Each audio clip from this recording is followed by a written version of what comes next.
Ang Ginoo manaa kaninyo. Manausab kanimo. Pagbasa gikan sa Santos nga Ebanghelyo sumala ni Juan. Himayaon ikaw o Ginoo. Ang mga Hudiyo nagbagulbol bato kang Hesus kay miingon man siya, ako ang pan nga gikan sa langit.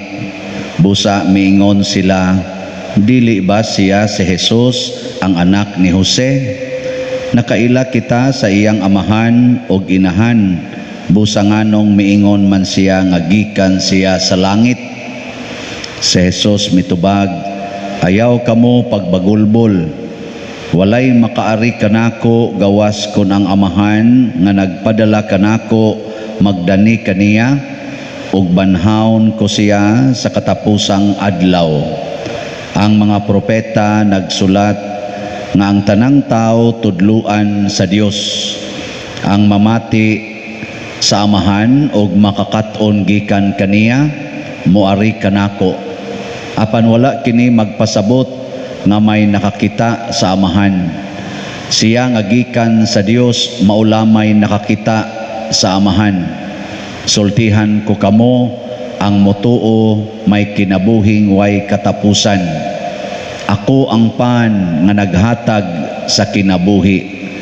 Ang inyong mga katigulangan mikaon sa mana didtos kamingawan apan nangamatay gihapon sila.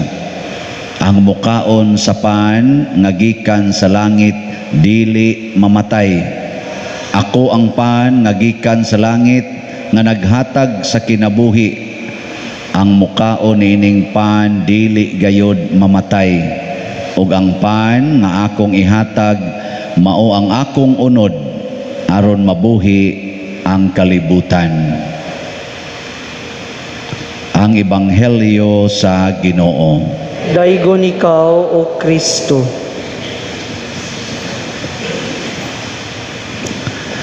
Ang atong unang pagbasa naghisgot og panaw. Ang panaw ni Elias padong didto sa Sinai. Kini si Elias mao ni ang propeta nga nahibilin human ang mga tao sa Israel minghimo na sa ilang grabe kaayo nga idolatry.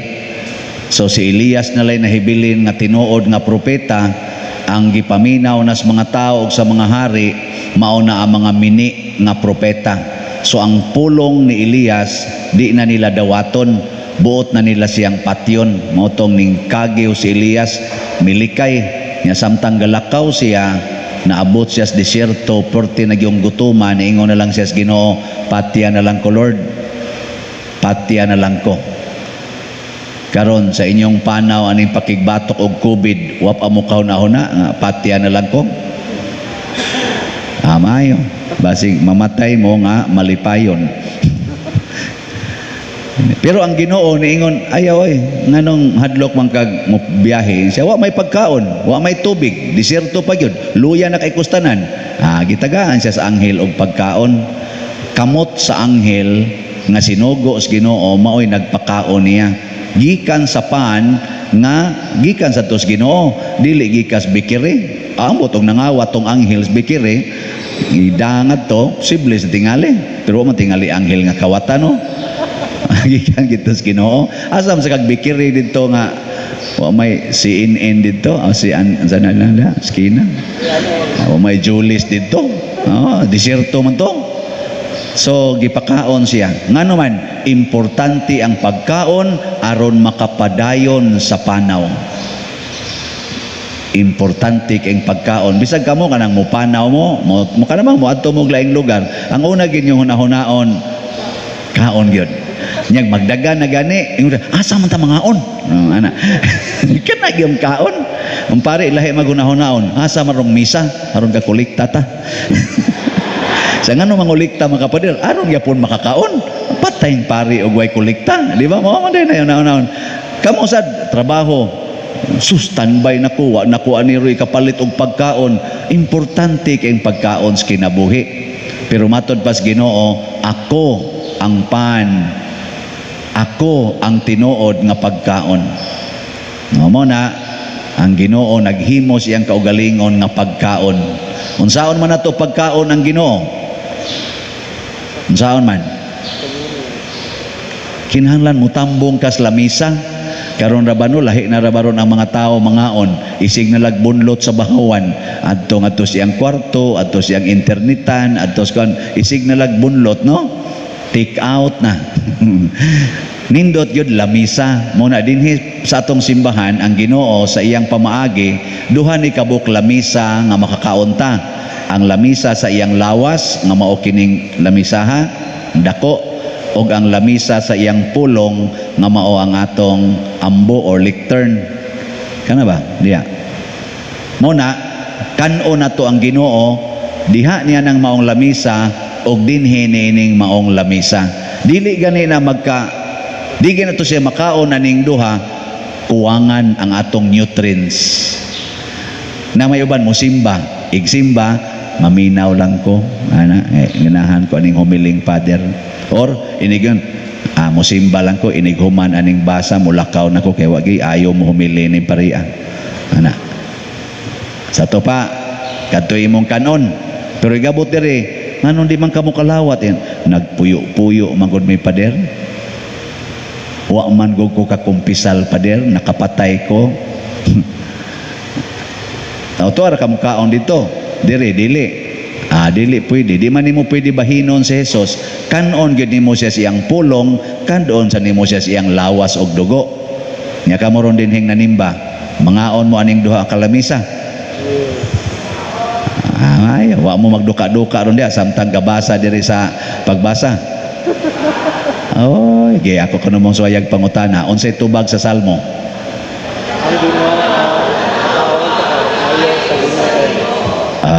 Pwede na mo mamatay Unsay unsay gisulti ni San Pablo sa ikaduhang pagbasa, unang linya.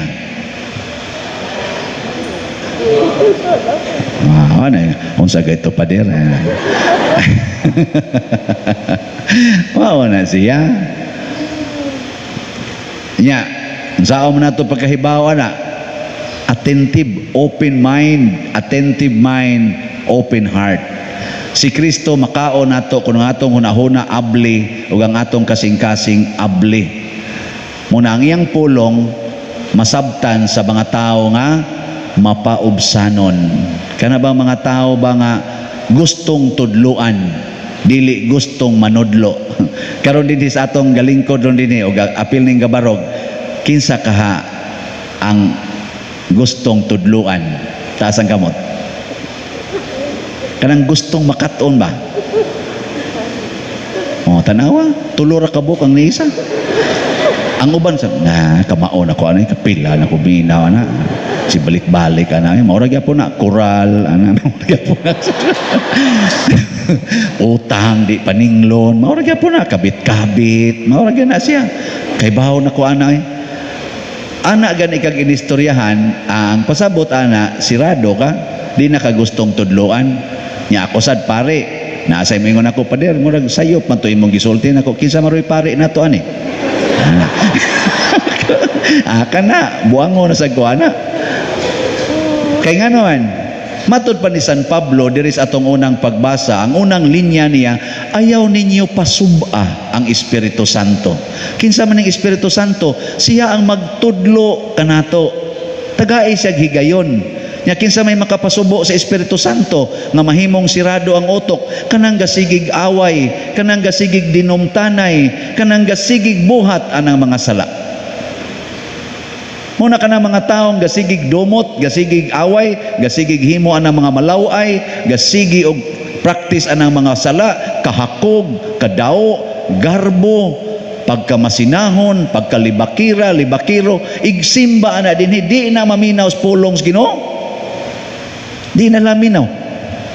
May kamo karon, wa mo anang pamakak. Wa mo anang libak-libak.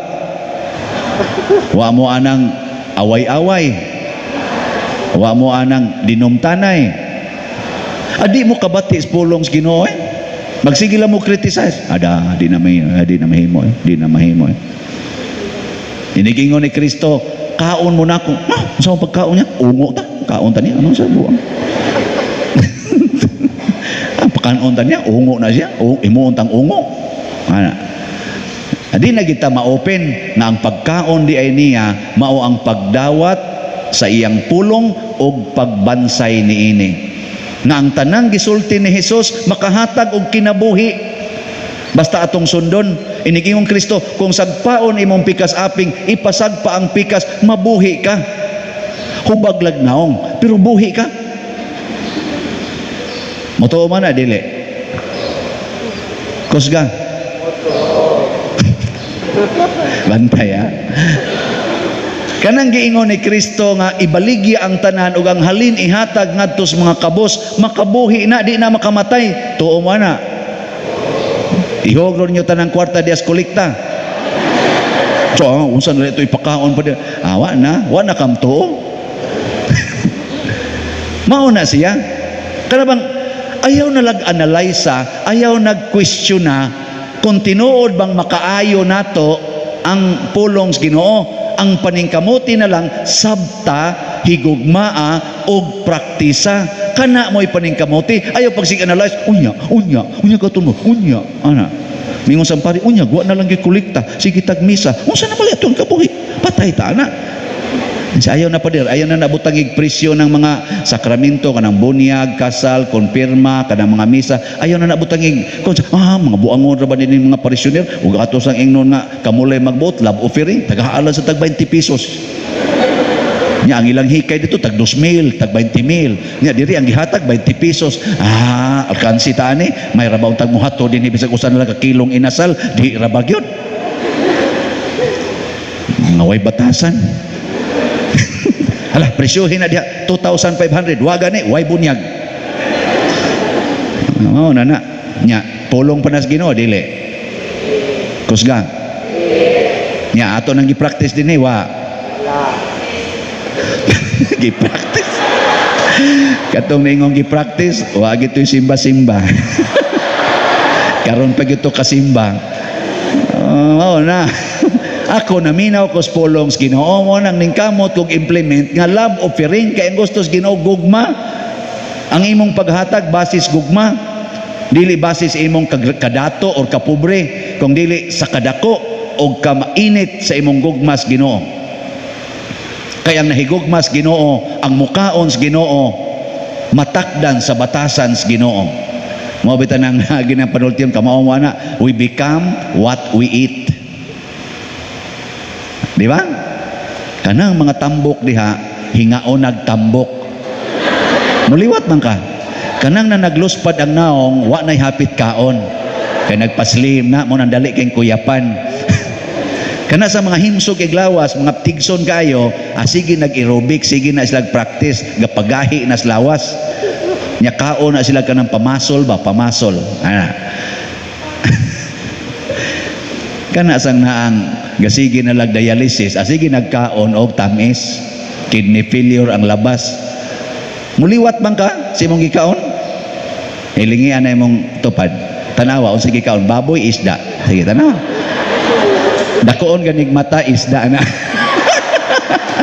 Dako kay kapapangig, baboy na. Joke lang na yan. Pero ang nindot, muliwat tas Ginoo. Muliwat tas Ginoo. Unsa may nahitabo ni Kristo? Nagpakamatay para sa kaayuhan sa tanan. Kana bang kamaunatang magpakamatay para sa kaayuhan sa tanan? Kana bang kamautang mo paambit para sa kaayuhan sa tanan? Dili kay magsigi gunahuna sa kaugalingon. Alkansin ako no, ngigano, kansin ako no. O kamo mga asawa, nagsigi ba mo gunahuna sa kaayuhan sa inyong bana o inyong kaugalingon? Kinsa dining asawaha nga ang iya ra jong ginahuna ang kalipay o kaayuhan siyang bana. Tasa kamot.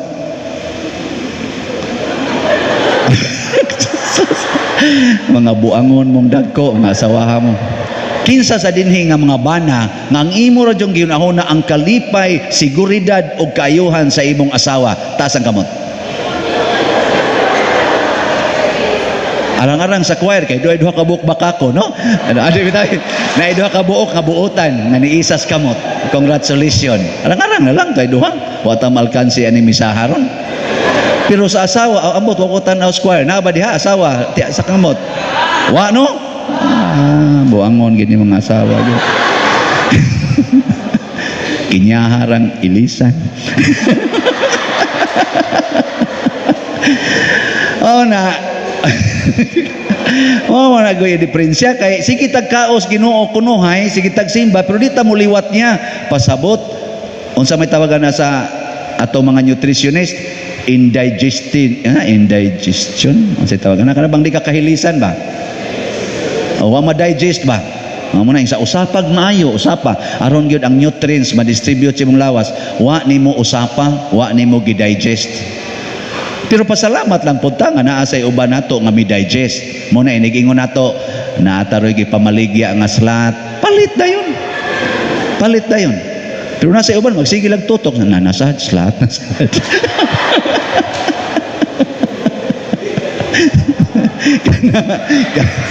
Kanan ko sugay mo reklamo na nasad slat nasad. Ang inyo nang buha unsa may tabuan na ninyo? Unsa indigestion na. Indigestion. Wa di man ganahang mo share.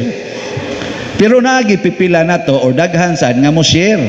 Mo na karon katong gipamaligya natong 5,000 ka slots na hope and opportunity na close naman to atong niaging Huwebes kay hurot naman to karon ang atong total nga nahalin murag niabot yun og 5,052 slots.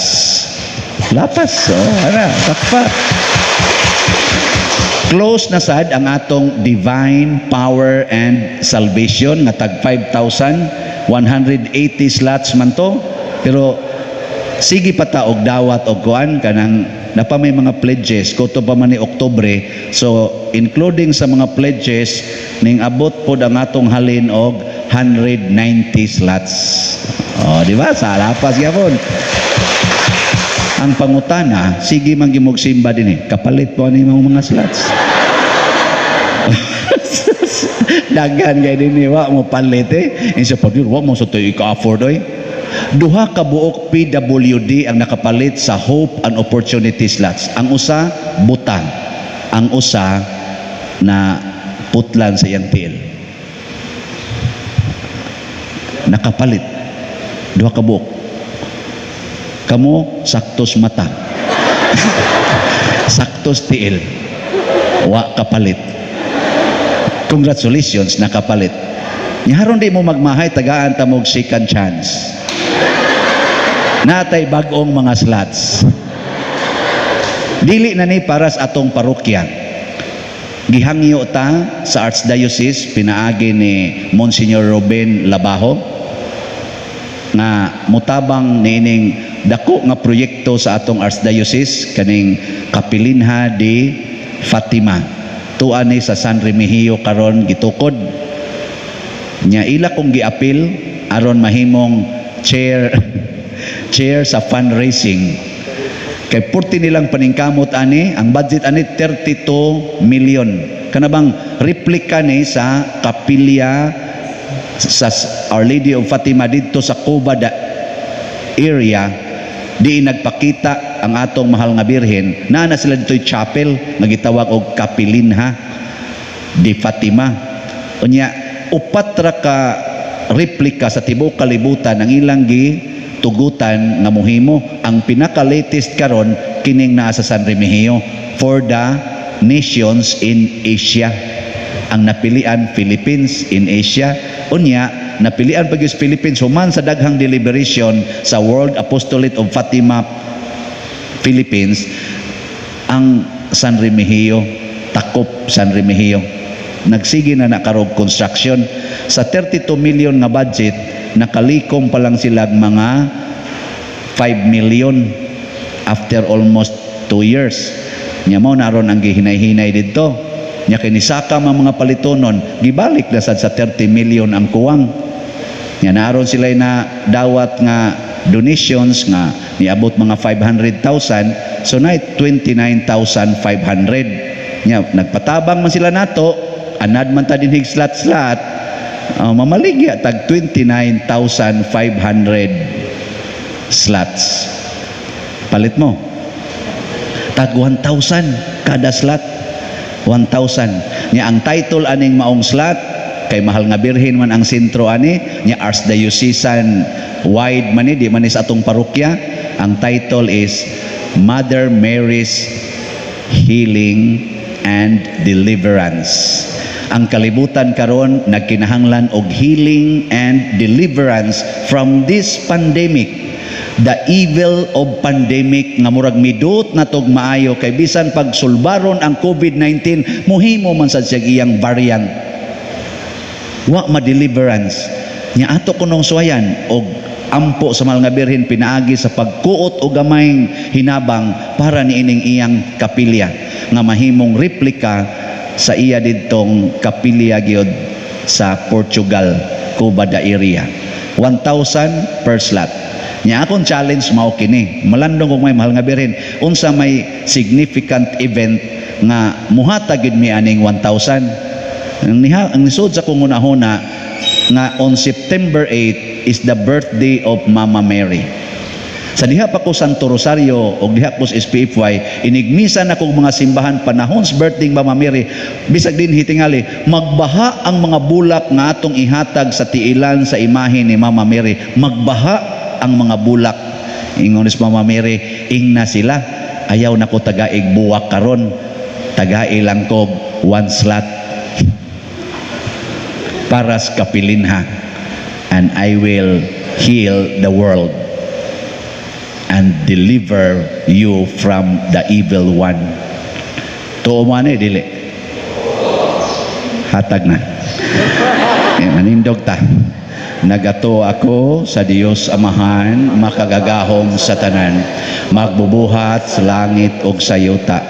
Ug kang Hesukristo iyang anak nga bugtong Ginoo nato nga gipanamkon sa lalang sa Espiritu Santo, gianak ni Maria nga Birhen, gisakit sa sugo ni Poncio Pilato, gilansang sa krus na matay o gilubong, mikunsad sa mga minatay sa ikatulo ka adlaw na banhaw, mingsaka sa langit o nagalingkod sa tuo sa Dios nga Amahan, makagagahom sa tanan. Gikan didto mubalik siya aron paghukom sa mga buhi ug sa mga minatay. Nagatuwa ko sa Espiritu Santo, sa Santa Iglesia Katolika, sa kaambitan sa mga santos, sa kapasayloan sa mga sala, sa pagkabanhaw sa lawas ug sa kinabuhing dayon. Amen.